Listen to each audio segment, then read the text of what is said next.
श्रीमद्भगवद्गीता पहला अध्याय दूसरा श्लोक और उसकी कहानी।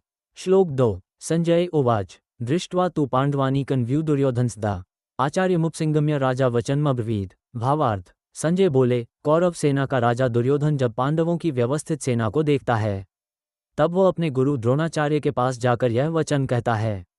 इस श्लोक की कहानी। महाभारत युद्ध का पहला दिन था।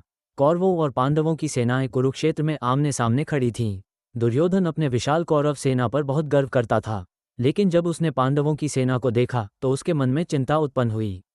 पांडवों की सेना अनुशासित, संगठित और पूरी तरह युद्ध के लिए तैयार थी।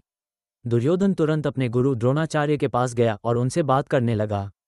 वह चाहता था कि उसके गुरु इस युद्ध में पूरी ताकत से लड़ें, क्योंकि वह पांडवों की सेना को देखकर घबरा गया था।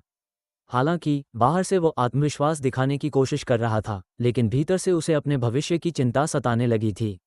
दुर्योधन की यह मनस्थिति बताती है कि जो व्यक्ति केवल अहंकार और अधर्म के बल पर खड़ा होता है वह सच्चाई का सामना करने से डरता है, जबकि पांडव धर्म के मार्ग पर थे, इसलिए वे निडर थे।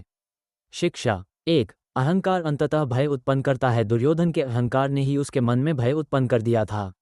2। धर्म और सत्य पर चलने वाले निडर होते हैं। पांडवों की सेना अनुशासित और संगठित थी क्योंकि वे धर्म का पालन कर रहे थे। 3। सही नेतृत्व आवश्यक है। दुर्योधन के पास विशाल सेना थी, लेकिन वह सही मार्ग पर नहीं था, इसलिए उसका आत्मविश्वास डगमगा रहा था। निष्कर्ष, ये श्लोक हमें सिखाता है कि जीवन में हमें सत्य, धर्म और अनुशासन का पालन करना चाहिए, ताकि किसी भी परिस्थिति में हम डर के बजाय आत्मविश्वास से खड़े रह सकें।